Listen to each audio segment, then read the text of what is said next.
What happens when Hollywood's most iconic tough guy sits down with late-night television's most notorious interviewer, and the conversation takes a dark turn that nobody saw coming?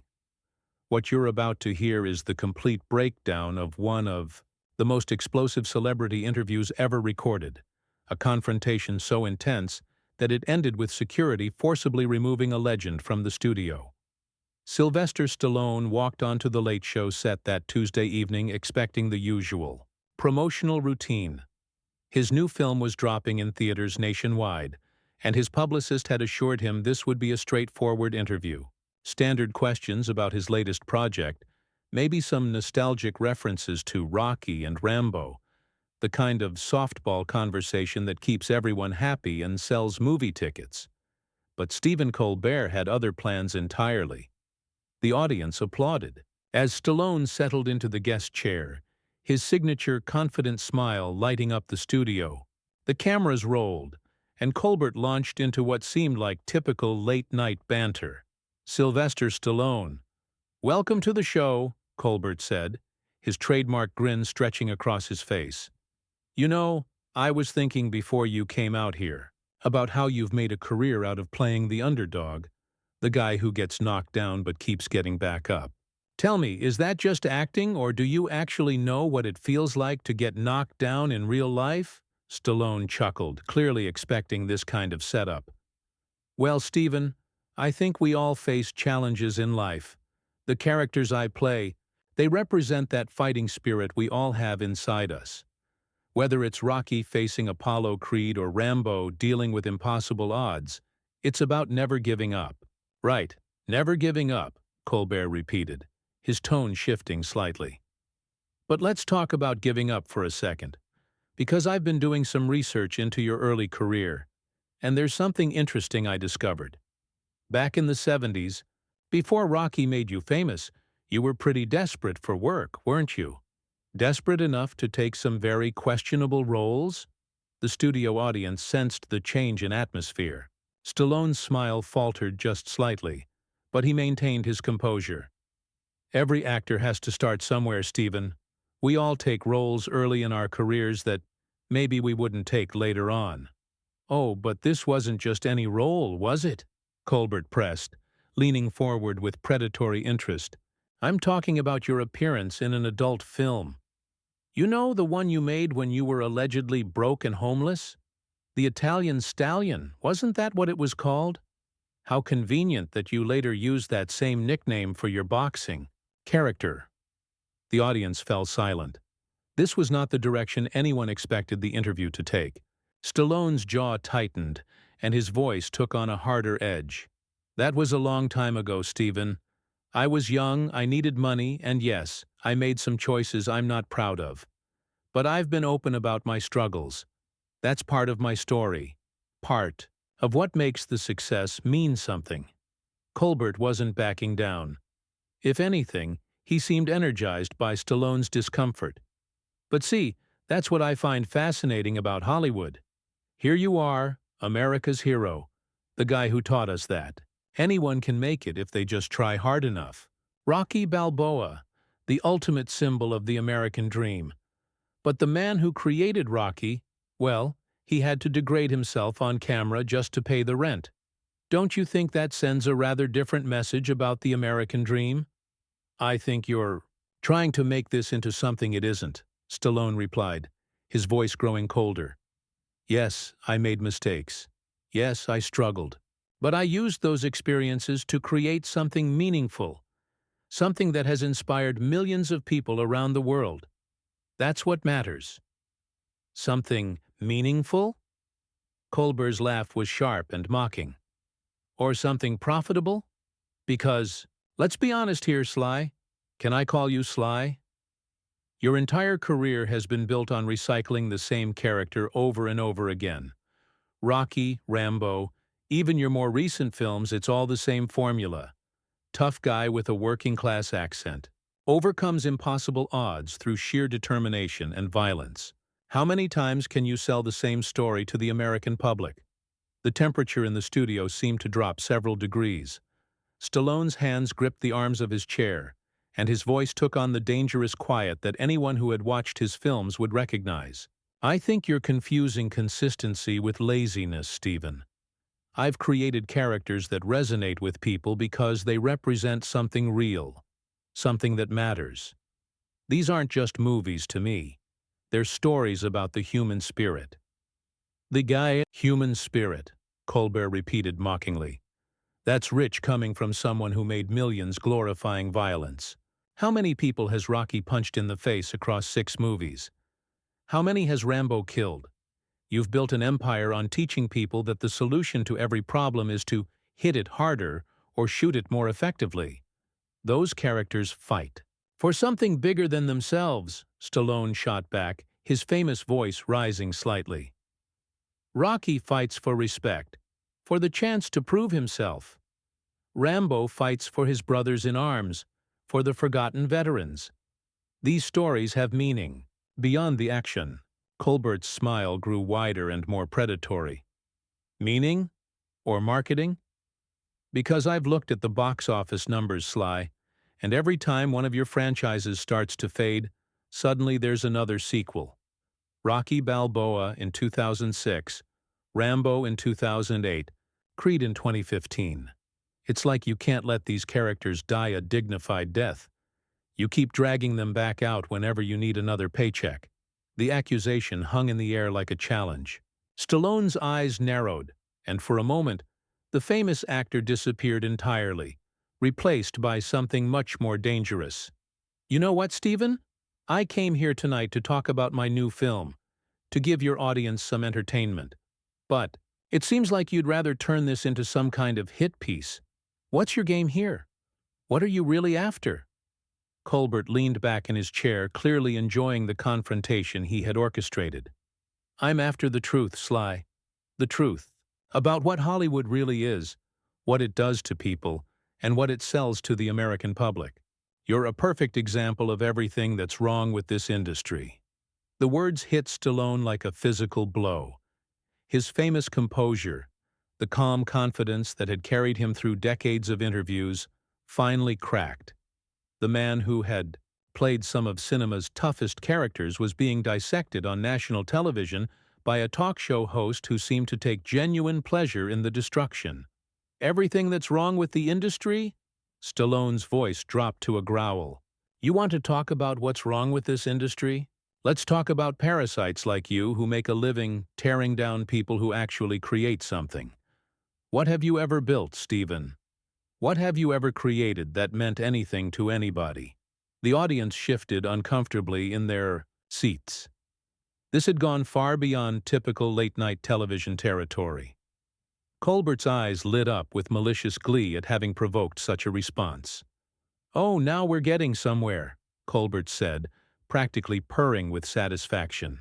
"The mask is finally coming off. You know what I create, Sly? I create accountability. I hold people like you up to the light and show America what you really are underneath all that manufactured heroism." "Manufactured?" Stallone stood up from his chair, his imposing frame casting a shadow across Colbert's desk. "You think 30 years of entertaining people is manufactured? You think the millions of kids who learn to believe in themselves because of Rocky is manufactured?" "Sit down, Sly," Colbert said, his voice dripping with condescension. "You're proving my point beautifully. The moment someone challenges your precious mythology, you resort to intimidation. Just like your characters. When the going gets tough, Stallone gets violent." "I haven't gotten violent," Stallone replied, but he remained standing. "But I'm not going to sit here and let you assassinate my character for your twisted entertainment." "Assassinate your character?" Colbert laughed, a harsh sound that echoed through the silent studio. "I'm not assassinating anything, I'm just, pointing out what everyone already knows but is too polite to say. Your entire career is built on a lie. The lie that if you just punch hard enough and never give up, you'll win. But that's not how the real world works, is it? In the real world, people like you step on people like the man you used to be to get to the top." The accusation hung in the air like poison. Stallone's hands clenched into fists at his sides, and for a moment Everyone in the studio held their breath. "You don't know anything about me," Stallone said, his voice barely controlled. "You don't know what I've been through, what I've overcome, or what I've given back. All you know is how to sit behind that desk and tear people down because it makes you feel important." "Oh, but I do know about you," Colbert shot back, reaching for a stack of papers on his desk. "I know that you've been married 3 times. I know that you've been accused of using performance-enhancing drugs. I know that you've been involved in multiple lawsuits over the years.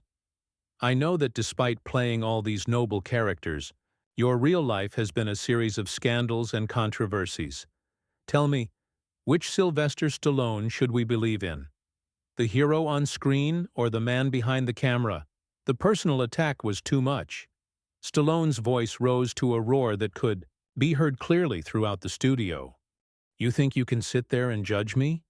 You think your little research gives you the right to put my life on trial? I've made mistakes, yes. I've struggled, yes. But I've also inspired people. I've employed thousands of people.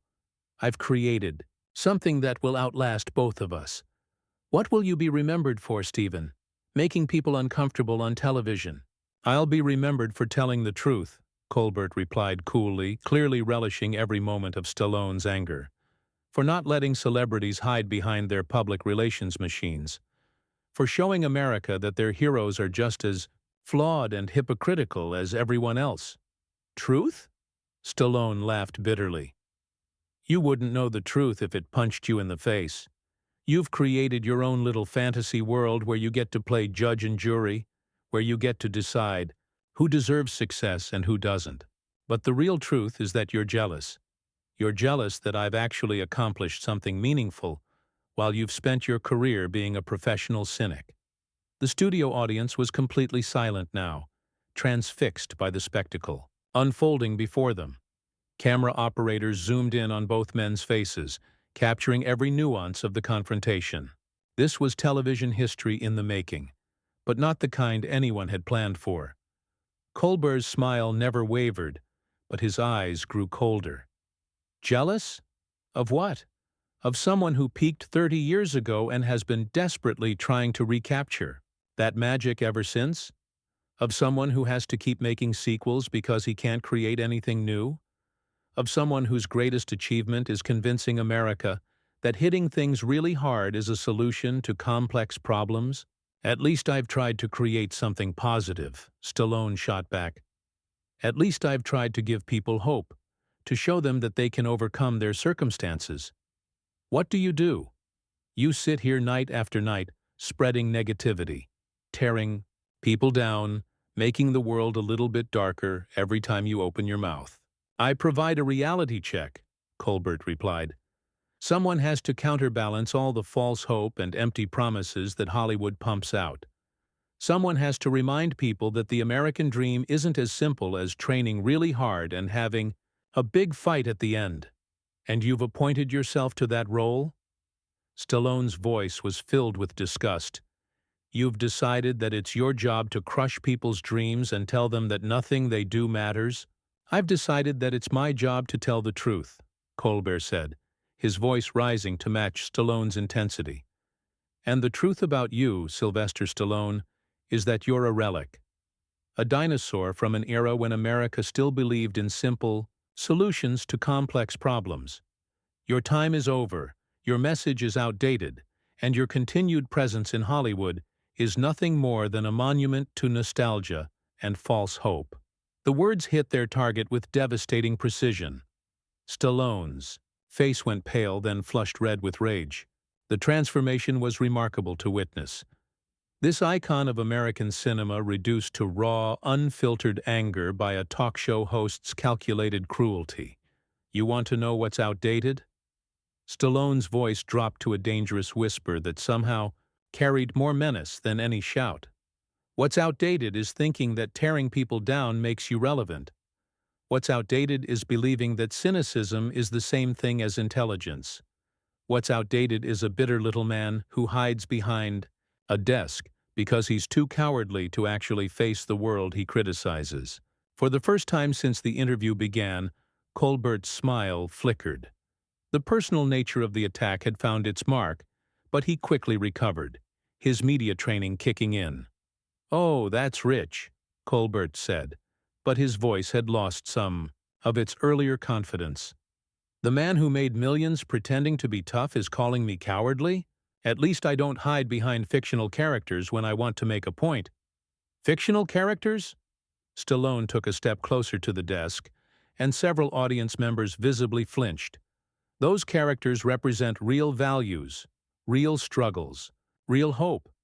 They've helped people through dark times, given them strength when they had none left. What has your cynicism ever done for anyone except make them feel worse about themselves and the world?" "It's made them think," Colbert shot back, but his usual smugness was beginning to crack. "It's made them question the pretty lies that people like you sell them.